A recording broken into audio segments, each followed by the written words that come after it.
Ваше превъзходителство, уважаеми дами и господа! За мен е истинска чест и удоволствие да съм днес тук с вас тази вечер. Позволете ми да започна с благодарности. Благодаря за поканата и бих искала да благодаря и поздравя екипа на Economist за аналитичното, критично и обективно представяне на събитията в международен, регионален и национален план.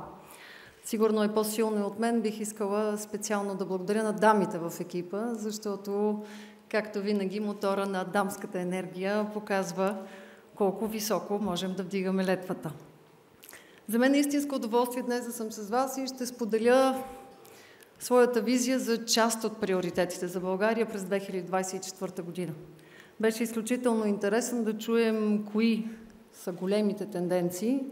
Разбира се, за нас като България е важно да имаме своето място в тях и да отстояваме своите интереси, но и да бъдем част от Европейския съюз и НАТО и България да бъде видяна като надежден и доверен партньор. Бих започнала с две ключови думи. Откроявам думите диалог и последователност. Най-напред вярвам, че в България с диалог съумяхме през изминалите 8 месеца да преодоляваме предизвикателства и постигаме резултати. За мен е важно с диалог да продължим последователно да утвърждаваме образа на България като предвидим и надежден партньор в рамките на Европейски съюз, НАТО и в международен план. Защото именно благодарение на показаната политическа зрялост за формиране на редовно правителство в България, отново виждаме България активна. Активна в формирането на политики в региона, в Европа и в НАТО. Показахме, че имаме амбиция. Амбиция за връщане на политическата стабилност в България, за изграждане авторитета на България като активен участник в процесите на европейско и международно ниво. И аз съм сигурна, че освен диалог, само с последователни действия ще съумеем да имаме резултати по тези амбиции и заедно с тях заложим на устойчив икономически растеж, привличане на инвестиции, повишаване на жизнения стандарт на хората, ясно чувство за справедливост в гражданите. Затова и аз днес бих искала да споделя с вас как виждам България през тази 2024 година. Бих искала най-напред България да продължи да се утвърждава като фактор за стабилност в Югоизточна Европа. Несъмнено станахме свидетели на мултиплициращи се кризи и кризисни ситуации около нас. За мен ще бъде важно България последователно да отстоява подкрепата си за Украйна. България ще продължи да подкрепя Украйна, докато е необходимо. В същото време вярвам, че и с влизането ни в Шенген допринасяме за едно по-силно и устойчиво шенгенско пространство, защото то дава сигурност и стабилност. В рамките на темата за сигурността, за България ще бъде изключително важно да бъде регионален лидер, утвърждаващ стратегическата значимост на Западните Балкани и Черноморския регион. За нас е важно те да продължават да стоят високо в дневния ред и на Европа, на Европейския съюз и НАТО. И в тази връзка искам да посоча колко важно е да продължим да имаме активна политика по отношение на разширяването на Европейския съюз. Вярвам, че всички споделяме визията за това, че тяхното място е в Европейския съюз, че ние всички заедно с тях ще бъдем по-сигурни, по-стабилни и си даваме повече шанс да отстояваме на глобалните предизвикателства. Затова и много ми се иска България да продължи да полага целенасочено усилия, да подкрепя, да ангажира страните от Западните Балкани, за да покажем колко много таланти и колко много потенциал има в този регион. Би ми се искало да има повече събития, като това, което се случи през декември, когато България беше домакин на Butterfly Innovation Award, наградата за иновации за Западни Балкани, за да може всички да осъзнаем, че само ако сме заедно, можем да успяваме и да вървим по-бързо напред. В този контекст също толкова важно е да задълбочаваме отношенията ни с нашите съседни държави. Искрено вярвам, че Гърция, България и Румъния имат ключова роля. Не само за засилване на оста север-юг, но и по отношение на стратегически важни за Европа и света въпроси, каквито са енергийната сигурност и транспортната свързаност. В тази връзка бих искала да откроя инициативата Три морета, в които България също ще отстоява много активно своята роля. Говорейки за нашите съседни държави, бих искала да откроя и доброто сътрудничество с Турция. Знаете, че през ноември 2023 година Върховният представител на Европейския съюз и Европейската комисия направиха свое изявление с цел създаване на по-положителен дневен ред. Смятам, че сме наясно, че добрите ни резултати по отношение на Шенген се дължат и на доброто сътрудничество с Турция. България има критично важна роля за това и като съюзници в НАТО да допринасяме за сигурност и стабилност на източния фланг и в района на Черно море. Разбира се, освен фактор за стабилност и сигурност, България има и още една важна амбиция. Това е, признавам, амбицията, която може би от най-дълго време вълнува сърцето ми. Бих искала България, освен фактор за стабилност, да я видя като регионален иновационен лидер. Ще си говорим за изкуствен интелект, ще си говорим за иновации. Истината е, че тук България има потенциал да бъде регионален иновационен лидер, привличащ таланти и инвестиции от цял свят. Ние можем да бъдем център на технологичен напредък заради стратегическото географско положение, дългогодишните традиции в науката и образованието, растящия брой високо квалифицирани инженери и добре развитата предприемаческа екосистема.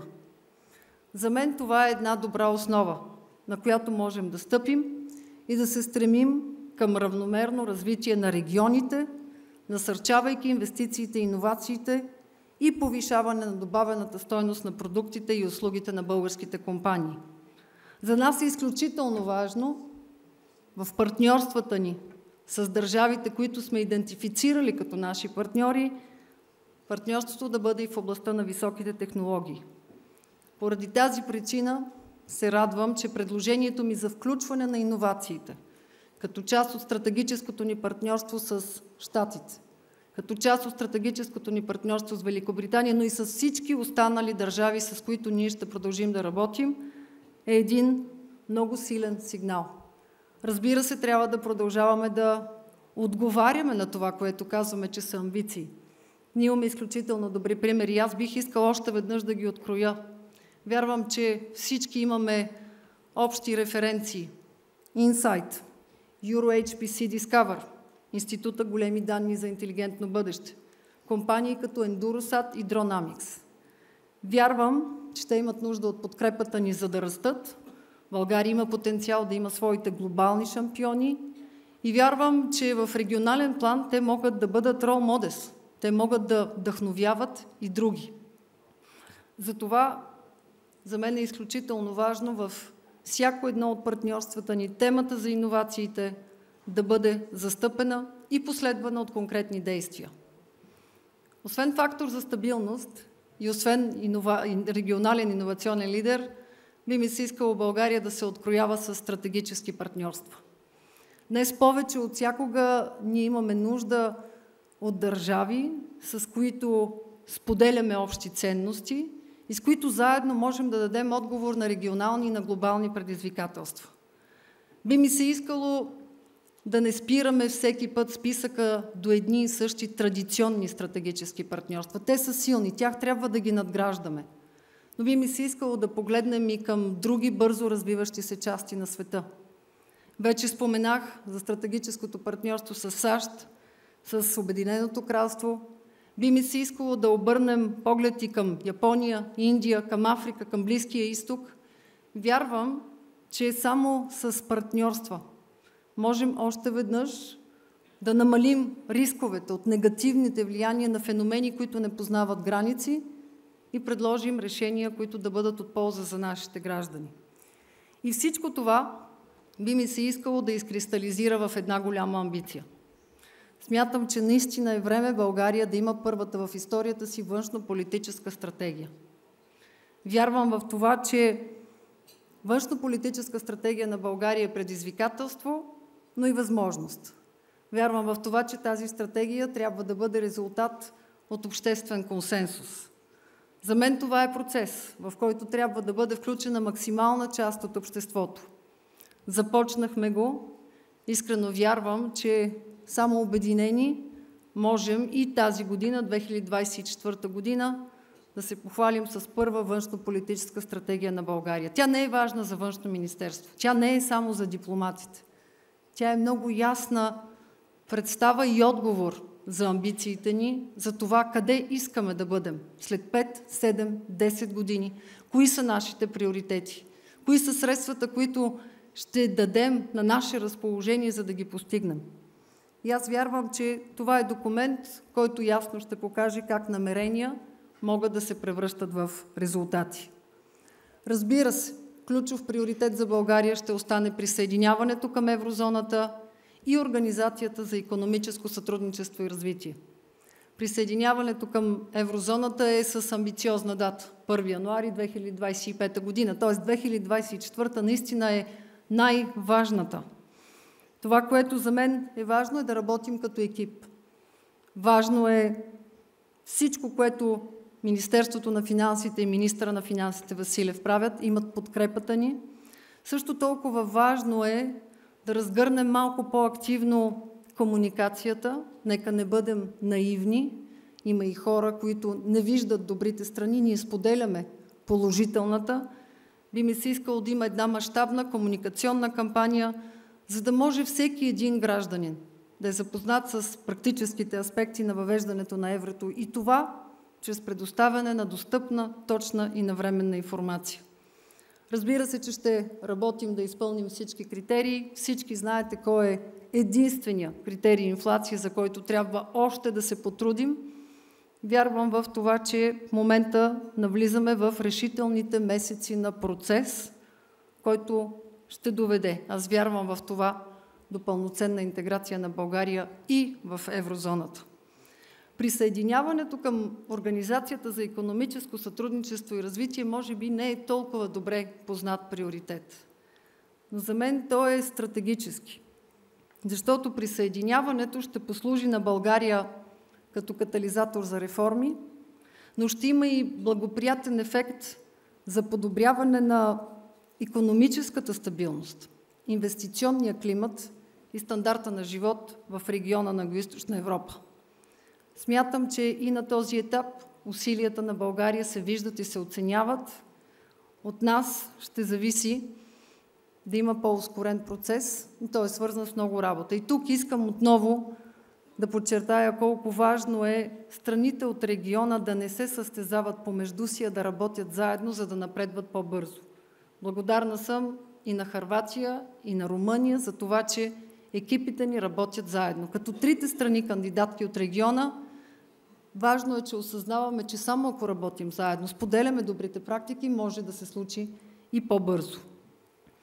Разбира се, когато очертаваме националните приоритети, на мен би ми се искало да не подминаваме две теми, със сигурност образование, таланти, умения. Всички тези прекрасни амбиции, ако няма хора с необходимите умения, би било трудно да ги изпълним. Затова се радвам и че с академик Денков работим в екип, за това да позиционираме България, като България, която подкрепя своите таланти и която създава условия за привличане на таланти и от света. Би ми се искало и още една тема да засегна, и тя е свързана по-скоро с нашата история на успеха на България. Би ми се искало през 2024 година да имаме много голяма яснота по отношение на бранд България. И за мен бранд България е това. Какъв е разказа за историите на успеха на България? Ние имаме своите таланти, ние имаме своята хилядолетна култура, ние имаме своите силни страни, ние имаме своите иновативни компании, ние имаме невероятно разнообразие от региони. За мен бранд България е шанс, който си даваме за да има по-голяма видимост на талантите ни, да откроим изключително богатото ни творчество, истории на успеха и насърчим иновациите. Защото вярвам, че всички заедно можем да утвърдим новата визитна картичка на България. И тя минава през справяне с предизвикателства, които са и глобални. Когато България е фактор за стабилност и допринася за европейската кохезия. Когато България е регионален иновационен лидер и дава отговори на предизвикателства, свързани с изкуствения интелект, които са глобални. Когато България го прави в дух на сътрудничество с стратегически партньори, тя несъмнено по този начин очертава по-ясно контурите на своя образ и го изпълва с съдържание. Работим активно, няколко министерства по тази тема. Използвам наистина случая и тази трибуна, за да отправя покана към всеки, който има опит, който има идея, да се включи, защото само заедно можем да превърнем идеята в резултат и амбицията ни в носеща полза. Разбира се, има със сигурност и още много теми, за които няма да вляза днес в детайл. Не мога да не подмина теми, свързани с демографията, развитието на регионите, зеления преход. Вярвам, че всеки от тях има нужда, обаче, от стабилност и иновации. Това за мен са водещите думи при търсенето на решения и по тези теми. А диалога остава този, който ни дава рамката. Не забравям, че амбициите и резултатите, които имаме досега, са следствие на диалог между законодателна, изпълнителна власт, с местната власт. Това би ми се искало да продължаваме да виждаме и през 2024 година.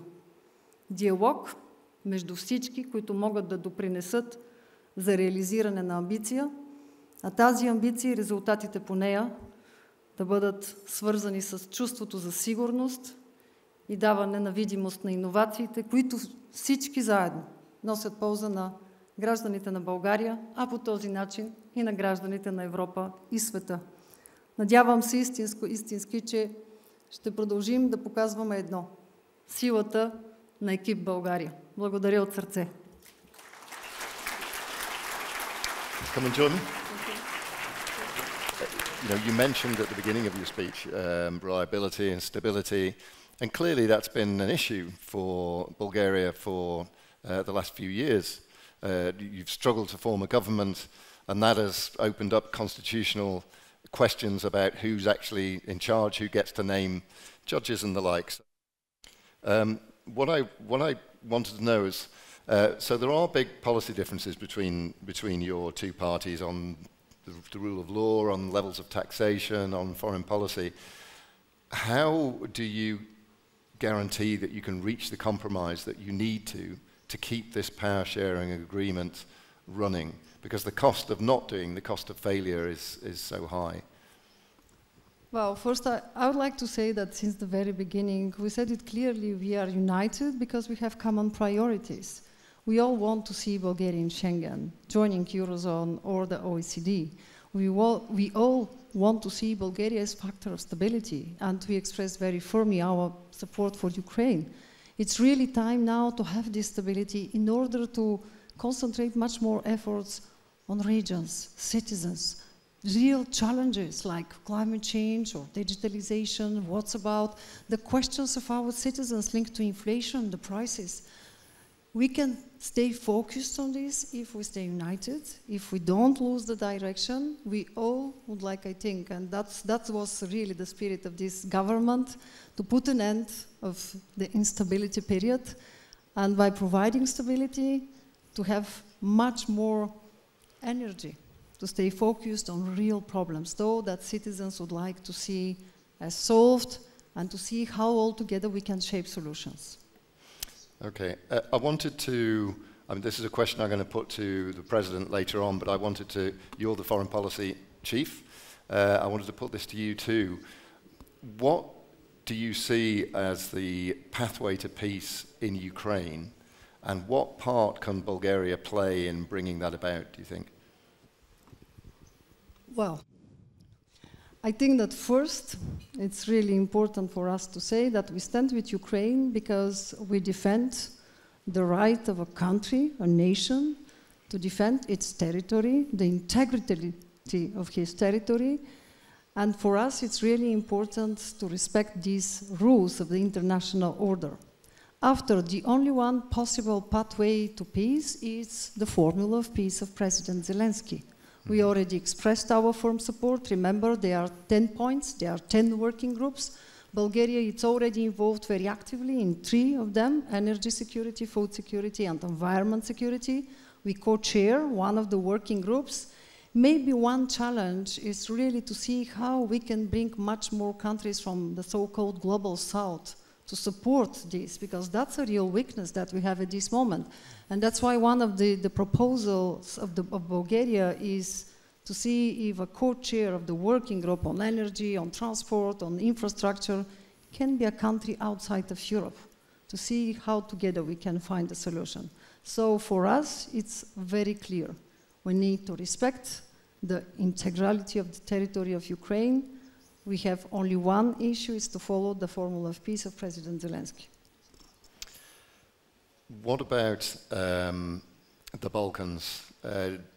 Again, this is a region, if we look historically, stability has been hard to find. And at the moment, there are tensions between some Balkan neighbors. Does that concern you? Do you worry at all about stability in the Balkans over the coming years? Well, in the region, there can be always a surprise. And that's why it's important to not to forget some of the lessons learned from the past.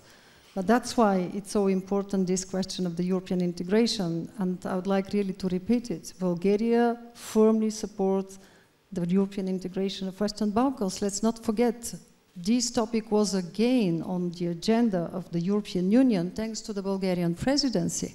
That was in 2018. Now for us, it's really important, of course, to respect the principle of all merits, but to understand that the stability, the security, the perspective of this region, that provides to Europe stability, security, and positive perspective. My difference is coming from now the big question, what's about the progressive integration? Maybe it's really time to rethink a little bit our approach, because some of the citizens in the region can't understand why there are negotiations for 20 years. We talk about chapters.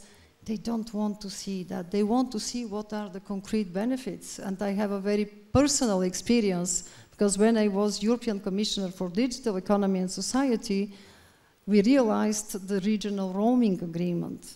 And that was amazing. For them, that was one of the most positive things that the European Union has done for them.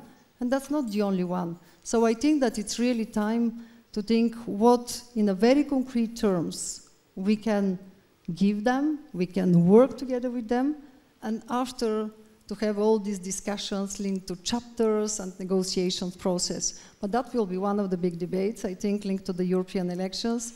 For me, the most important is really not to lose the pro-European citizens there, because they can't wait. I think always about the young people there. Mm-hmm. They want to see all the benefits of the Erasmus Plus program. I think about all the young innovators or young researchers with Horizon Europe program. So there are many examples like this. It will be good if we have much more bottom-up initiatives and not top-down approach, in order to preserve with us those that are Europeans, those with whom we share the same values, the same principles, because only united we can really resist to some of the global threats, and at the same time to provide solutions to some of the global challenges. When do you expect to get full membership of Schengen? We'll do everything and all our best at the end of this year, because now it's very good, the first step, the 31st of March, with the sea and air borders. And there is one important sentence that took many hours of negotiations, that in 24 we'll fix a date for lifting the checks on land borders. And I think that now the most important is to continue to show what was already quoted in the report of the European Commission, is that Bulgaria is a strong partner preserving the security and keeping the security of the external border, we need to continue to talk with facts, numbers, concrete results of some of the common initiatives that we have, and we have to stay very, very strong. I've got so many other things I'd like to ask you about, but I'm afraid we don't have time. It was an absolute pleasure to meet you. Please join me in thanking the Deputy Prime Minister. Thank you.